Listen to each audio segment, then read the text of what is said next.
ஸ்ரீகுருப்போ நம. ஹரி ஓம். குரு ராகவேந்திரா. ராகவேந்திர அனுகிரகத்தினாலே இது 48வது எபிசோட் ஆஃப் ராகவேந்திர சரித்திரம். இந்த சரித்திரத்தில் ஒரு சில வேறுபாடுகளை நான் காண்கிறேன்.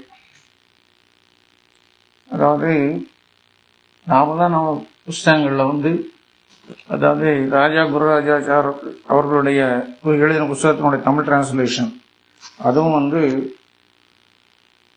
ஸ்ரீமி ராகவேந்திர ரிசர்ச் சென்டர் நஞ்சன்கூடு சுயேந்திராச்சாரியாவுடைய அவர் தான் பப்ளிஷ் பண்ணியிருக்காங்க. இது ராகவேந்திர குருசார்பமர் என்கிற புஸ்தகம் தமிழில் அதிகபட்சம் பேஜஸ் நம்பர் ஆஃப் பேஜில் ஒரு 250 பேஜஸ் இருக்கக்கூடிய புக். அது அந்த புக்கில் போட்டிருக்கிறதுக்கும் இந்த பெரிய விஷயம் கலியுக கல்பத்துறை என்று சொல்லி கன்னட புஸ்தகத்தினுடைய ஆங்கில மொழிபெயர்ப்பு, அதுக்கும் சில வேறுபாடுகளை நான் உணர்ந்திருக்கிறேன். அதாவது உடுப்பியிலிருந்து சிறிய புஸ்தகத்தில், அந்த புஸ்தகம் நான் முதல்ல படித்தது ஒரு இதுக்கு முன்னால் 1999 91 அவங்க ஒரு எடிஷன் போட்டாங்க, தமிழில் போட்டாங்க. சி.வி. வெங்கட்ரமணா ஒரு தமிழாக்கத்தில். அந்த புஸ்தகத்திலையும் சரி, இந்த புஸ்தகம் நான் சொன்ன இதுக்கு முன்னால் சொன்ன சிறிய புஸ்தகத்திலும் சரி, ராகவேந்திரன் உடுப்பியிலிருந்து மைசூர் ஸ்ரீரங்கப்பட்டினம் அப்புறம் அதுக்கப்புறம் தான் பீஜப்பூர் அப்படியே பண்ணுறவங்க போயிட்டு அப்படியே வந்தாங்க. அப்புறம் அங்கிருந்து அப்படியே மாணவி எல்லாம் கண்ணநாடி அப்புறம் ஸ்ரீசைலம், திருப்பதி, காஞ்சிபுரம் இப்படி வந்தாங்க அப்படின்னு சொல்லி நான் அதில் படிச்சிருக்கேன். அந்த புஸ்தகம் படிச்சு நான் தான் நினச்சினேன். ஆனால் இந்த கலியுக கல்பத்துடன் ஆங்கில மொழிபெயர்ப்பு புஸ்தகத்தில் அது கொஞ்சம் மாற்றங்கள் தெரியுது. லாஸ்ட் டைம் நம்ம என்ன சொன்னோம், உடுப்பியிலேருந்து வந்தோடனே அவர் வேற ராமநாதபுரம் அங்கே போயிட்டு அங்கிருந்து பன்றிபுரம் போறதுக்கு வழி பார்த்துட்டு பன்றிபுரத்தில் 5 கொல்லாபுரம் போயிட்டு அங்கிருந்து பீஜப்பூருக்கு வந்தார் சொல்லி நம்ம பார்த்தோம். இது இந்த பெரிய புஸ்தகத்தை பார்த்தா நான் ஃபாலோ பண்ணி தான் உங்களுக்கு நான் சொல்லிட்டு இருக்கேன். ஏன்னா அது நிறைய டீட்டெயில்ஸ் கொடுக்கறதுனால பல தெரியாத விஷயங்கள் நம்ம அதில் சொல்ல முடியுங்கனால இந்த புக்கை நான் ஃபாலோ பண்ணிருக்கேன். அதனால இதில் கொஞ்சம் மாற்றங்கள் இருப்பதை இதை கேட்கும் பக்தர்கள் பொறுத்து கொள்ள வேண்டும். இல்லை எது கரெக்டுன்னு சொல்லணும். ஏன்னா 2 ஒரே ஆசிரியர் எழுதின புஸ்தகம். கன்னட புஸ்தகம் ரொம்ப நாள் முன்னாலே பப்ளிஷ் ஆகி 55 எடிஷன் வரலும் கன்னடத்தில் அந்த புக் பப்ளிஷ் ஆயிருக்கு கன்னடத்தில். அதுக்கப்புறம் அதனுடைய ஆங்கில மொழிபெயர்ப்பு 1 வருஷம் 1.5 வருஷம் முன்னால் வந்தது. இப்போ தமிழ் புத்தகத்தில் கூட மொழிபெயர்ப்பு வந்துருச்சு. அதை தான் ஃபாலோ பண்ணி இதில் சொன்னால்தான் நிறைய விஷயங்கள் நம்ம தெரிந்து கொள்ள முடிந்தது. ஆனால் அந்த சிறிய புஸ்தகத்தில் இருக்கிற ஒரே ஆசிரியர் தான், ஆனால் அதுக்கு வேறுபாடுகள் காணப்படுகின்றன. உடுப்பியிலிருந்து அவர் ஸ்ரீரங்கப்பட்டினம் வந்தார், மைசூர் ஸ்ரீபட்டினம் வந்தார் அப்படின்னு சொல்லி ஆரம்பிக்கிறாங்க. இதில் ஸ்ரீரங்கப்பட்டினத்துக்கு வந்தவங்க இதில் காட்டலை. இந்த ஒரு இதே கம்ப்ளீட்டாக காணாமன்னு பார்க்கும்போது அது பின்னால் அவங்க கொடுத்துருக்காங்க.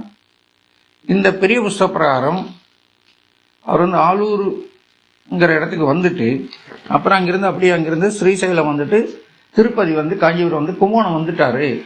அதுக்கப்புறம் இன்னொரு ட்ரிப் மறுபடியும் கிளம்பி தான் இந்த ஸ்ரீரங்கப்பட்டினத்துக்கெல்லாம் வந்திருக்காரு அப்படிங்கிற மாதிரி அந்த புஸ்தகத்தில் சொல்லப்பட்டிருக்கு, இந்த பெரிய புஸ்தகம் சொல்லப்பட்டிருக்கு.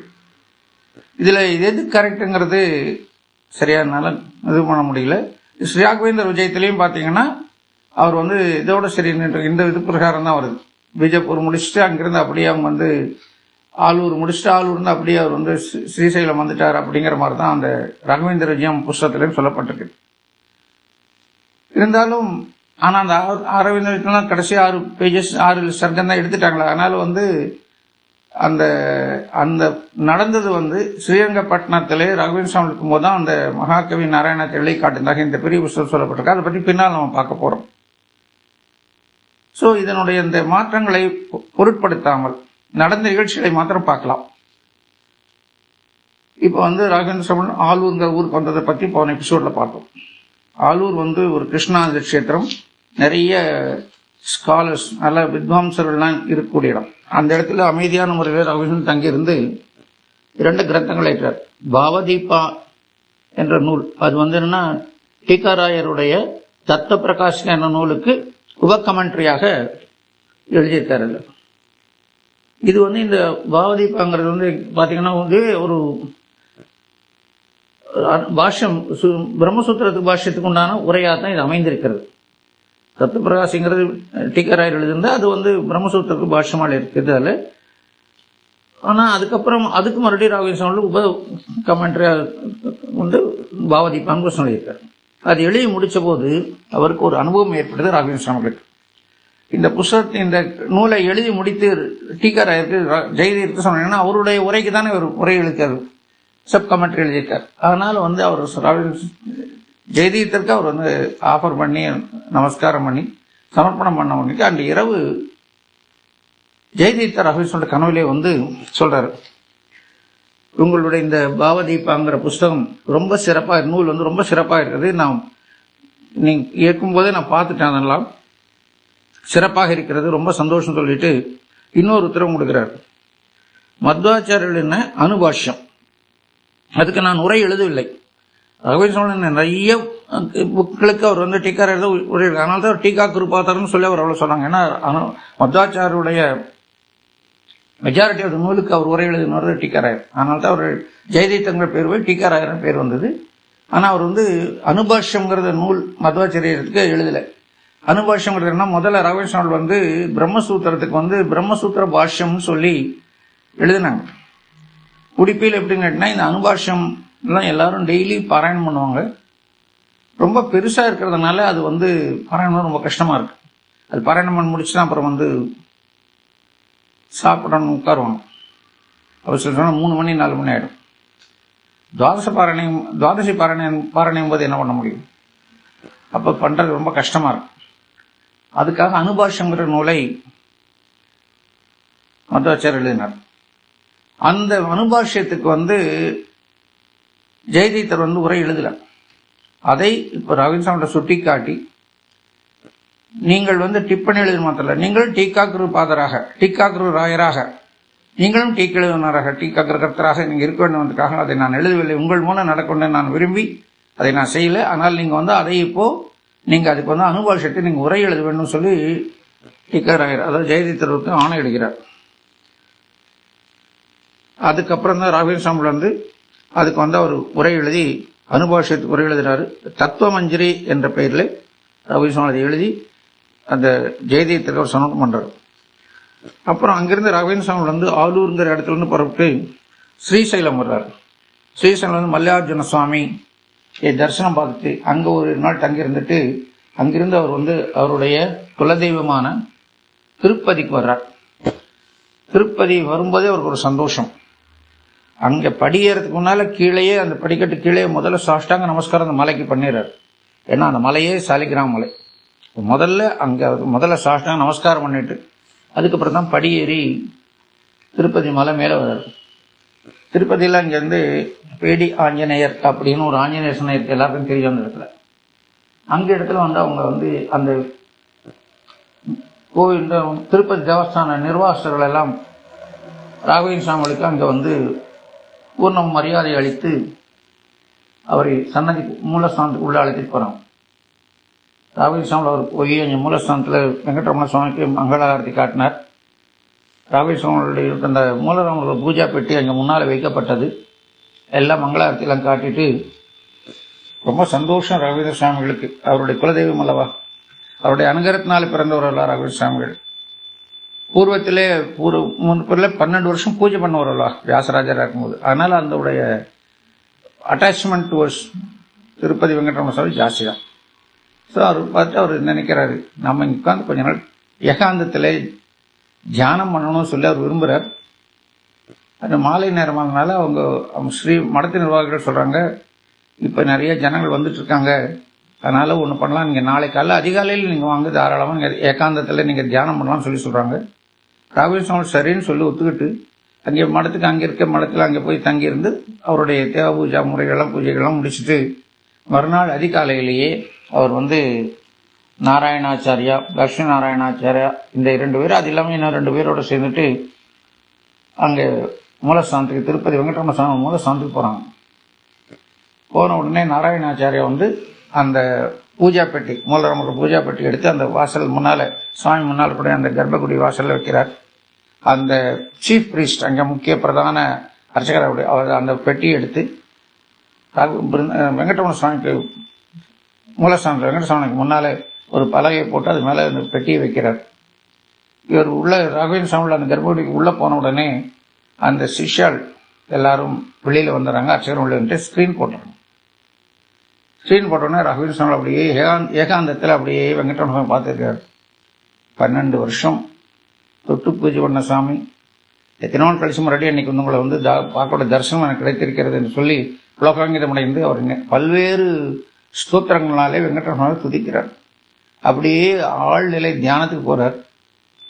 அப்ப அந்த வெங்கடரமண சுவாமி அந்த பிம்பம் மறைந்து வெங்கடரமண சுவாமி பிரத்யட்சமாக அவர் தரிசனம் கொடுக்கிறார்.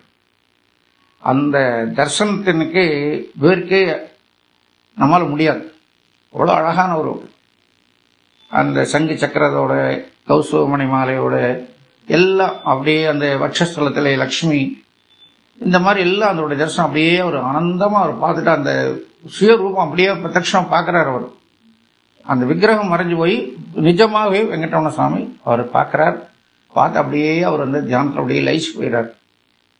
அப்போ வெங்கடரமண சுவாமி ராகவேந்திர சுவாமிகிட்ட சொல்றாரு, நீங்கள் செய்யக்கூடிய சேவையெல்லாம் ரொம்ப சந்தோஷமா இருக்கு. எனக்கு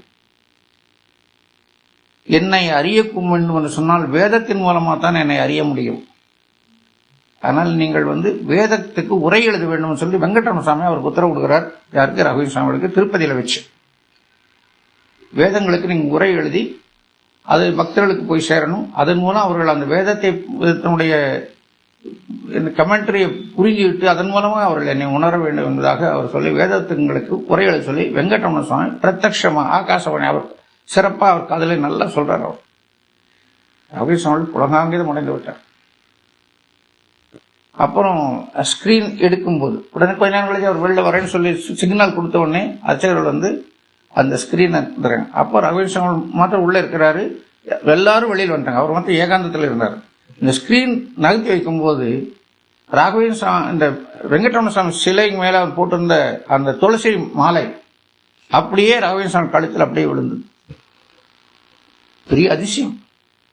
அந்த தலைமை புரோகிதர் அந்த பூஜை பண்ணக்கூடியவர் வந்து ஆஹான்னு சொல்ற, எப்பேற்பட்ட மகா ஞானி நீங்கள், வெங்கடேசன் கொடுத்தாரு, இது மாதிரி நாங்கள் நிகழ்ச்சி அற்புதம் இந்த மாதிரி நாங்கள் பார்த்தது இல்லைன்னு சொல்லி அவர் அவ்வளோ உலகம் ராகவேந்திர சுவாமி பல்வாறு விதமாக அவர் வந்து பாராட்டுகிறார். அப்புறம் சொல்றாரு ராகவேந்திர சுவாமி அப்பவும் அடக்கமா சொல்றாரு, நான் ஒண்ணுமில்லை, நான் சாதாரண ஆளு தான், ஏதோ சுவாமியோட அனுகிரகம் எனக்கு கிடைச்சது, மாலை போட்டிருக்கா, சந்தோஷம் என்று சொல்லி அங்கிருந்து அவர் வந்து கிளம்பி வர்றார்.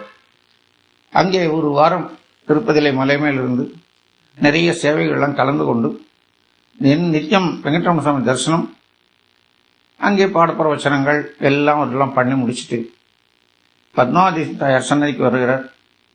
பத்மாவதி தாயார் சன்னதியில் அங்கே வந்து பத்மாவதி தாயார ஆனந்தமா தரிசனம் பார்த்துட்டு இங்கிருந்து காளஹஸ்திக்கு வர்றார்.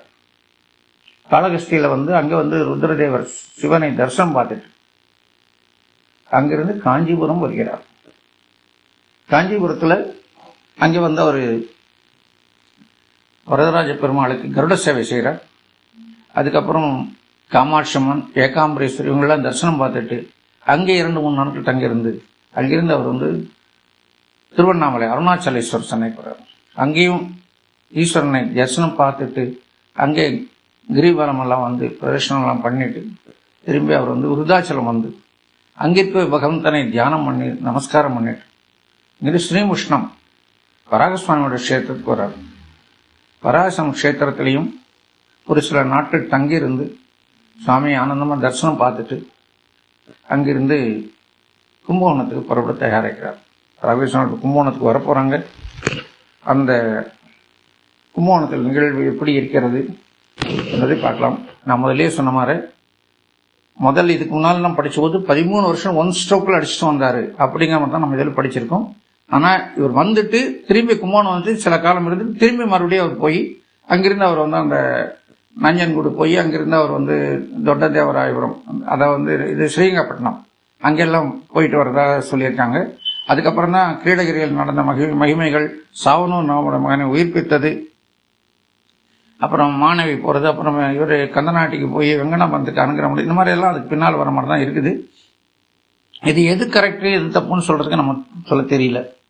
ஆனால் நிகழ்ச்சிகளை நம்ம பார்த்துட்டே வரும். ஒரு புத்தகத்தை ஃபாலோ பண்ணி சொல்லும்போது சீக்வெண்டா சொல்லும்போது நல்லா சிறப்பா இருக்கனால நிறைய விஷயங்கள் இந்த கலியுக கல்பத்தரும் புத்தகத்தினால அதை ஃபாலோ பண்ணி அது இருக்கிற விஷயங்களை தான் நான் உங்களோட ஷேர் பண்ணியிருக்கேன். நான் சொந்தமாக எதுவும் பண்ணல, ஏதோ புத்தகம் இருக்கிறது காப்பி அடிச்சு நான் உங்கள்கிட்ட சொல்றேன், அவ்வளவுதான். அதனால பக்தர்கள் இதை ஏற்றுக்கொள்ள வேண்டும் சொல்லி நிறைவு செய்கிறேன். மீண்டும் அடுத்த எபிசோட்ல ராபின்ஸோடைய அந்த சோழ நாட்டுக்குள்ள வந்தபோது அங்கே நடந்த மகிமைகளை எல்லாம் பார்த்துட்டு அப்புறம் கும்பகோணத்தில் என்ன மாதிரி நிகழ்ச்சி நடக்குதுன்னு பார்த்துட்டு அவருடைய யாத்திரை பற்றி நம்ம தொடர்ந்து பார்ப்போம். குருராஜா அர்ப்பணமஸ்து, கிருஷ்ணா அர்ப்பணமஸ்து.